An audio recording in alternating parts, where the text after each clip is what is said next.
Hello friends, welcome है आप सभी का आपके इस कृष्णा आर्ट्स एजुकेशन चैनल में, जो केवल और केवल बोर्ड एग्जाम की तैयारी करवाने के लिए बनी है। इसलिए इस चैनल को आपने अभी तक सब्सक्राइब नहीं किया तो इस चैनल को सब्सक्राइब कर दें और साइड के बेल नोटिफिकेशन को भी जरूर प्रेस कर दें, ताकि हमारी वीडियो का लेटेस्ट नोटिफिकेशन आप तक सबसे पहले पहुंच सके।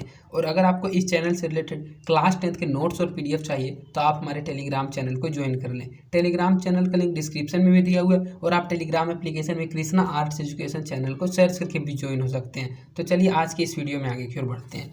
आज हम आपको कक्षा 10 का हिंदी गोधूली भाग 2 के गद्य खंड का 9वां पाठ आविन्यो, जो कि एक ललित रचना है, उसका ऑब्जेक्टिव क्वेश्चंस करवाने वाले हैं। अर्थात आज हम आपको आविन्यो पाठ का वस्तुनिष्ठ प्रश्न उत्तर पढ़ाने वाले हैं। और अगर आपको कक्षा 10 के हिंदी गोधूली भाग 2 के किसी अन्य पाठ के वस्तुनिष्ठ प्रश्न उत्तर, लघुत्तरीय प्रश्न उत्तर या फिर उस पाठ की व्याख्या की वीडियो को देखना है तो आप डिस्क्रिप्शन में दिए गए लिंक हिंदी गोधूली गद्य खंड, लघुत्तरीय प्रश्न उत्तर, वस्तुनिष्ठ प्रश्न उत्तर और संपूर्ण व्याख्या 2023 के प्लेलिस्ट में जाकर किसी भी पाठ की किसी भी वीडियो को आसानी से देख सकते हैं। तो चलिए बिना देर करते हुए इस वीडियो में हम आपको आविन्यो पाठ का वस्तुनिष्ठ प्रश्न उत्तर पढ़ाते हैं। इसमें हमारा पहला क्वेश्चन है, आविन्यो की रचनाकार है। अर्थात यह जो आविन्यो पाठ है यह किस प्रकार की रचना है, तो आपने पढ़ लिया यह एक ललित रचना है। तो यह जो पाठ है यह रचनाकार मतलब इस पाठ की रचना किसने की है, इस पाठ के लेखक कौन है। एक कैलाश वाजपेयी, किशोरीदास वाजपेयी, अटल बिहारी वाजपेयी या फिर अशोक वाजपेयी। तो आविन्यो पाठ की जो लेखक हैं वे अशोक वाजपेयी हैं। अशोक वाजपेयी ने इसकी रचना की, अर्थात इसके रचनाकार अशोक वाजपेयी हैं। तो इसका सही आंसर ऑप्शन नंबर डी हो जाएगा। आविन्यो के रचनाकार हैं अशोक वाजपेयी। आविन्यो कहाँ स्थित है, सबसे पहले हम आपको बता देते हैं आविन्यो एक जगह का नाम है और पूछा यही जा रहा है कि आविन्यो कहाँ स्थित है, अर्थात यह जगह कहाँ पर स्थित है। फ्रांस में है, रूस में है, भारत में स्थित है या फिर मिस्र में स्थित है। तो यह जो आविन्यो है यह फ्रांस में स्थित है। तो इसका सही आंसर ऑप्शन नंबर ए हो जाएगा, फ्रांस में। अशोक वाजपेयी के पिता का नाम है। जो अशोक वाजपेयी इस पाठ के लेखक हैं जिन्होंने आविन्यो की रचना की थी, तो उनके पिता का नाम क्या है। श्यामानंद वाजपेयी, परमानंद वाजपेयी, रामानंद वाजपेयी, परमानंद वाजपेयी या फिर देवानंद वाजपेयी। तो अगर आपको इस टाइप के क्वेश्चन को बिल्कुल कन्फर्म तरीके से याद करना है तो आप इस पाठ की व्याख्या की वीडियो को एक बार जरूर देख लें। इस पाठ को मैंने बिल्कुल ही अच्छे से पढ़ा रखा है। आप इस पाठ की व्याख्या की अगर वीडियो को देख लीजिएगा तो आप इस टाइप के ऑब्जेक्टिव क्वेश्चन को बिल्कुल ही आसानी से और अपने लैंग्वेज के अनुसार भी बना दीजिएगा। तो पहले आप इस वीडियो को लास्ट तक देखते रहिए। मेरी यही कोशिश रहेगी कि मैं इस वीडियो में आपको सभी के सभी क्वेश्चंस याद करवा दूं। और इस वीडियो को देखने के बाद आप इस पाठ की व्याख्या की वीडियो को भी जरूर देख लीजिएगा, जिससे आप सभी सब्जेक्टिव क्वेश्चंस को भी आसानी से बना पाइएगा। तो जो अशोक वाजपेयी के पिता का नाम है वह परमानंद वाजपेयी है। तो इसका सही आंसर ऑप्शन नंबर सी हो जाएगा। अशोक वाजपेयी के पिता का नाम क्या है, तो उनके पिता का नाम परमानंद वाजपेयी है और उनके माता का नाम निर्मला देवी था, यह भी याद रखिएगा आप। अशोक वाजपेयी का जन्म कब हुआ था। जो अशोक वाजपेयी थे उनका जन्म कब हुआ था। 14 जनवरी 1941 में, 15 जनवरी 1941 में, 16 जनवरी 1941 या फिर 17 जनवरी 1941 से में बस आपको पता करना है कि किस तारीख को हुआ था। तो जो अशोक वाजपेयी का जन्म हुआ था वह 16 जनवरी 1941 ईस्वी में हुआ था, दुर्ग छत्तीसगढ़ में। तो इसका सही आंसर ऑप्शन नंबर सी हो जाएगा। अशोक वाजपेयी का जन्म 16 जनवरी 1941 ईस्वी में हुआ था। अशोक वाजपेयी का मूल निवास कहाँ है, मध्य प्रदेश, छत्तीसगढ़, उत्तर प्रदेश या फिर राजस्थान। तो बहुत बच्चे इसका आंसर छत्तीसगढ़ कर देते हैं, जो कि बिल्कुल ही गलत है। उनका जन्म हुआ था दुर्ग छत्तीसगढ़ में, लेकिन उनका जो मूल निवास था वह मध्य प्रदेश था। मध्य प्रदेश के सागर नामक स्थान में रहते थे और वही उनका मूल निवास था। तो इसका सही आंसर ऑप्शन नंबर ए हो जाएगा, मध्य प्रदेश। आपको हम जो बता रहे हैं एक बार ध्यान से फिर से सुन लीजिए। अशोक वाजपेयी का जन्म हुआ था दुर्ग के छत्तीसगढ़ में, छत्तीसगढ़ के दुर्ग नामक स्थान पर 16 जनवरी 1941 ईस्वी में, लेकिन उनका मूल निवास स्थान मध्य प्रदेश का सागर था, क्योंकि वे सागर मध्य प्रदेश में रहते थे। तो इस क्वेश्चन के अनुसार इसका सही आंसर ऑप्शन नंबर ए हो जाएगा, मध्य प्रदेश। अशोक वाजपेयी की माता का नाम है कमला देवी, विमला देवी, निर्मला देवी या फिर लीला देवी। जस्ट इनके पिता का जब नाम मैंने आपको बताया था तो उसी समय मैंने आपको इनके माता का भी नाम बता दिया था। तो आप अब ध्यान से अगर सुन रहे होंगे मेरी बातों को तो आपको पता होगा कि अशोक वाजपेयी की माता का नाम क्या है। तो हमने आपको बताया था कि अशोक वाजपेयी के पिता का नाम है परमानंद वाजपेयी और इनकी माता का नाम है निर्मला देवी। तो इसका सही आंसर ऑप्शन नंबर सी हो जाएगा। अशोक वाजपेयी की माता का क्या नाम है, तो इनकी माता का नाम निर्मला देवी है। विलनवला आविन्यो का अर्थ है आविन्यो का नया आदमी, आविन्यो का नया गांव, आविन्यो की नदी या फिर आविन्यो का पर्वत। तो विलनवला आविन्यो का अर्थ होता है आविन्यो का नया गांव। तो इसका सही आंसर ऑप्शन नंबर बी हो जाएगा, आविन्यो का नया गांव। रोन नदी की दूसरी ओर आविनियो का एक और हिस्सा है, यहाँ और होना चाहिए था, ये थोड़ा टाइपिंग में मिस्टेक है। तो रोन नदी के दूसरी ओर आविनियो का एक और हिस्सा है जो कहा जाता है आविनियो ला विनत्व, विलन ला आविनियो विलनत्व, या फिर नवविल आविनियो। तो जो आविनियो है वो रोन नदी के किनारे बसा हुआ है, और रोन नदी की दूसरी ओर आविनियो का एक और हिस्सा है, उसी हिस्से को तो कहा जाता है विलन वाला आविनियो, जो आविनियो का एक नया गांव है, एक नई बस्ती है, एक छोटा सा गांव था। तो इसका सही आंसर ऑप्शन नंबर बी हो जाएगा, विलन वाला आविनियो। एक पतंग अनंत में किसकी रचना है? एक पतंग अनंत में किसकी रचना? गुणाकर मूल्य की, यतीन्द्र मिश्र की, हजारी प्रसाद द्विवेदी की, या फिर अशोक वाजपेयी की। तो जब हमने आपको पाठ को पढ़ाया था तो बिल्कुल ही अच्छे से सभी रचनाओं के बारे में 2 से 3 बार पढ़कर बताया था कि आपको रचनाएं याद हो जाए। तो हमने आपको बताया था एक पतंग अनंत में ये रचना थी अशोक वाजपेयी की। तो इसका सही आंसर ऑप्शन नंबर डी हो जाएगा। एक पतंग अनंत में किन की रचना है? तो अशोक वाजपेयी की है। आविन्यो किस नदी के किनारे बसा है? सो नदी के किनारे, रोन नदी के किनारे, झेलम, या फिर माइनस नदी के किनारे। तो जो आविन्यो है यह रोन नदी के किनारे बसा हुआ है। और आविन्यो कहाँ स्थित है? तो यह फ्रांस में स्थित है, और फ्रांस में एक रोन नदी है, उसी रोन नदी के किनारे आविन्यो बसा हुआ है। तो इसका सही आंसर ऑप्शन नंबर बी हो जाएगा, रोन नदी के किनारे। अशोक वाजपेयी ने किस पत्रिका का संपादन किया? समवेद, यंग इंडिया, पंचनाट्य, पांचजन्य, या फिर नटरंग। तो अशोक वाजपेयी ने समवेद पत्रिका का संपादन किया था। तो इसका सही आंसर ऑप्शन नंबर ए हो जाएगा। अशोक वाजपेयी ने किस पत्रिका का संपादन किया? तो समवेद पत्रिका का संपादन किया। अशोक वाजपेयी का जन्म कहाँ हुआ? मैंने आपको पहले बता दिया था, अगर आप मेरी बातों को ध्यान से सुन रहे हैं तो आपको इस क्वेश्चन का आंसर भी पता होगा कि जो अशोक वाजपेयी थे उनका जन्म कहाँ हुआ था। दुर्ग छत्तीसगढ़ में, कर्मलीचक बिहार में, इलाहाबाद उत्तर प्रदेश में, या फिर इनमें से कहीं भी नहीं। तो अशोक वाजपेयी का जन्म हुआ था दुर्ग छत्तीसगढ़ में, लेकिन ये रहते थे मध्य प्रदेश के सागर नामक जगह पर। इनका जन्म कब हुआ था? तो 16 जनवरी 1941 ईस्वी में हुआ था। इनकी माता का नाम निर्मला देवी था। इनके पिता का नाम परमानंद वाजपेयी था। रोन नदी जो है वह रोन नदी के किनारे क्या बसा हुआ? तो आविन्यो। इसी टाइप के क्वेश्चन को तो सिर्फ आपको याद रखना है। तो अशोक वाजपेयी का जन्म हुआ था दुर्ग छत्तीसगढ़ में। तो इसका सही आंसर ऑप्शन नंबर ए हो जाएगा, दुर्ग छत्तीसगढ़ में। आविन्यो दक्षिणी फ्रांस का एक पुराना क्या है? बौद्ध मठ है, शहर मठ है, सनातन मठ है, या फिर गुरुकुल है। तो जो आविन्यो है यह दक्षिणी फ्रांस का एक छोटा सा शहर है, तभी तो कहा जाता है कि यह छोटा सा शहर है। और एक ईसाई मठ था उसमें, उस ईसाई मठ का नाम था ला सत्रुज। तो इसका सही आंसर ऑप्शन नंबर बी हो जाएगा।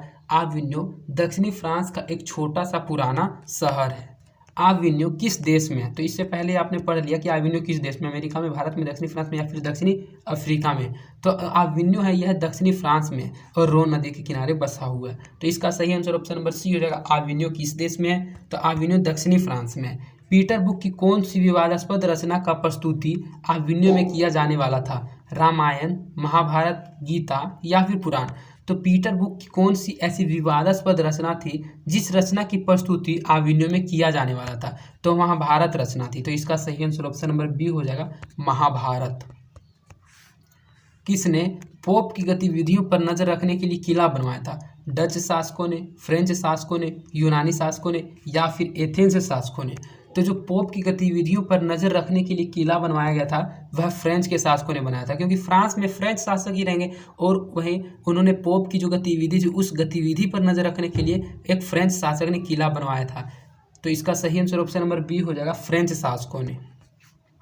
नदी के किनारे भी नदी है गद्य काव्य किसकी कृति है? अज्ञे की, अशोक वाजपेयी की, शांति प्रिय द्विवेदी की, या फिर विद्यानिवास मिश्र की। तो पाठ के अंश में मैंने आपको पढ़ाया था, पाठ के अंत में नदी के किनारे भी नदी गद्य काव्य। तो यह गद्य काव्य भी अशोक वाजपेयी की ही कृति है। तो इसका भी सही आंसर ऑप्शन नंबर बी हो जाएगा। नदी के किनारे भी नदी है गद्य काव्य किसकी कृति है? तो अशोक वाजपेयी की है। करथुसियन संप्रदाय का ईसाई मठ था शत्रुजला, ला शत्रुज ग्रह, ला शत्रुज, लाल शत्रुला। जो करथुसियन संप्रदाय का ईसाई मठ था उस ईसाई मठ का नाम था ला शत्रुज। तो इसका सही आंसर ऑप्शन नंबर सी हो जाएगा, ला शत्रुज। इस क्वेश्चन को आप अच्छे से याद रखिएगा, यह बोर्ड एग्जाम में बहुत बार पूछा जा चुका है और इस क्वेश्चन के पूछे जाने की संभावना भी बहुत अधिक रहती है। इसलिए आप अच्छे से याद रखिएगा कि करथुसियन संप्रदाय का ईसाई मठ का नाम क्या था? तो उस ईसाई मठ का नाम था ला शत्रुज। कुमार गंधर्व क्या है? जो कुमार गंधर्व थे वे क्या थे? एक गीतकार थे, एक शास्त्रीय गायक थे, एक कलाकार थे, या फिर एक चित्रकार थे।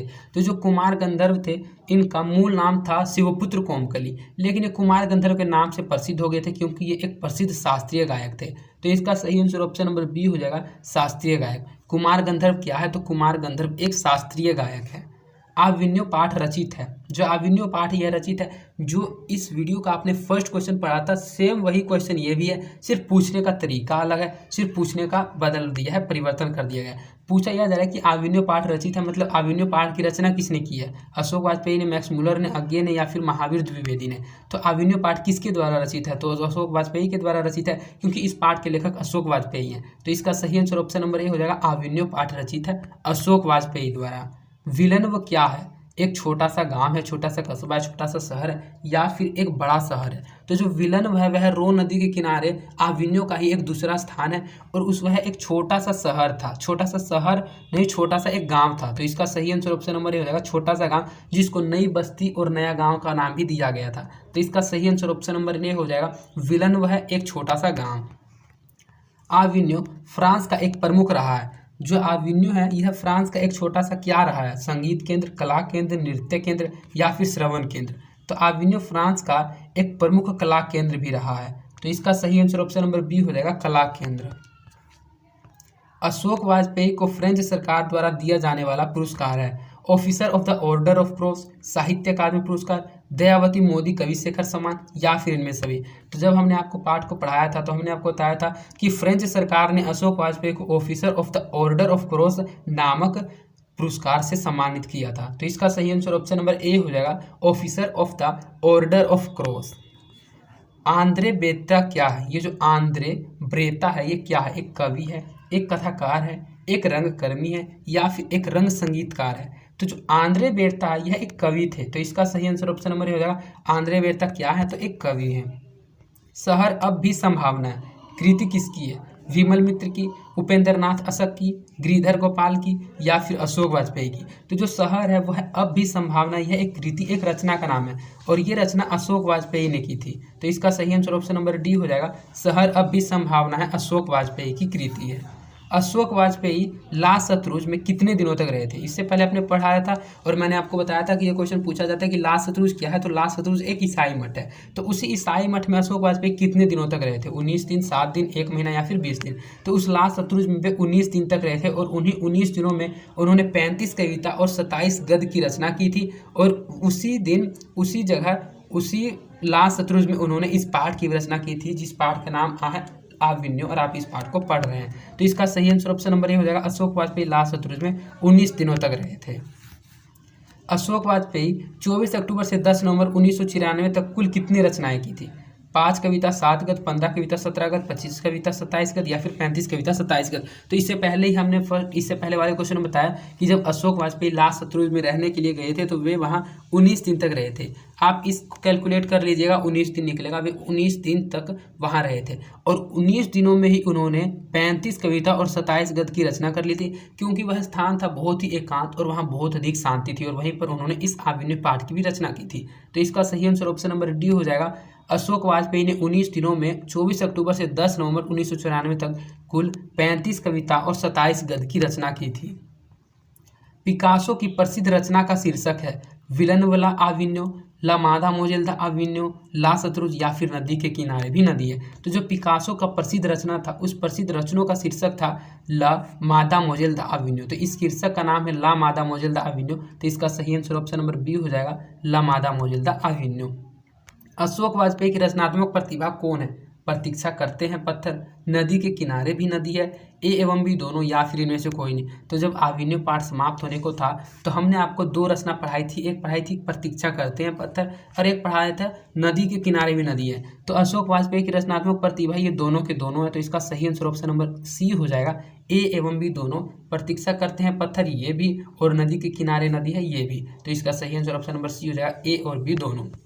तो इस प्रकार आपका इस वीडियो में इस पार्ट का 29 ऑब्जेक्टिव क्वेश्चंस कंप्लीट करा दिया गया, जो कि मोस्ट इंपॉर्टेंट ऑब्जेक्टिव क्वेश्चंस थे। बोर्ड एग्जाम में इन सभी क्वेश्चंस में से करीब 15 से 17 क्वेश्चन के पूछे जाने की संभावना है। इसलिए अगर आपको ये क्वेश्चन याद नहीं हुए तो आप इस वीडियो को एक बार रिपीट करके फिर से देख लीजिएगा, जिससे आपको ये क्वेश्चन अच्छे से याद हो जाए। और आप इन क्वेश्चन के वीडियो को अगर अच्छे से देख लीजिएगा, जब एग्जाम में ये क्वेश्चन पूछा जाएगा तो आप अपने लैंग्वेज के अनुसार भी इस क्वेश्चन का आंसर लिख सकते हैं, और आपको बिल्कुल ही तुरंत याद आ जाएगा कि इस क्वेश्चन का आंसर मैंने पढ़ा क्या था। और अगर आपको यह यह वीडियो पसंद आई है तो आप इस वीडियो को अपने दोस्तों के भी ज़्यादा से ज़्यादा शेयर करें, जिससे और भी स्टूडेंट तक मेरी वीडियोस पहुंच सके। और अगर आपको मेरी वीडियोस पसंद आती है तो आप मेरी वीडियो को लाइक भी जरूर करें, इससे हमारा मोटिवेशन बना हुआ रहता है। और अगर आपने अभी तक इस चैनल को सब्सक्राइब नहीं किया तो इस चैनल को सब्सक्राइब कर दें और साइड के बेल नोटिफिकेशन को प्रेस कर दें। और अगर आपको इन क्वेश्चंस का आंसर सहित पीडीएफ चाहिए तो आप हमारे टेलीग्राम चैनल को ज्वाइन कर लीजिए। टेलीग्राम चैनल का लिंक डिस्क्रिप्शन में दिया हुआ है। और अगर आपको किसी प्रकार की कोई समस्या होती है तो आप अपनी समस्या को कमेंट के माध्यम से मुझ तक पहुंचा सकते हैं। मैं जल्द से जल्द आपके कमेंट का जवाब देने की कोशिश करूंगा। तो आज के लिए इतना ही, धन्यवाद। मिलते हैं आपसे किसी अन्य इंपॉर्टेंट वीडियो में।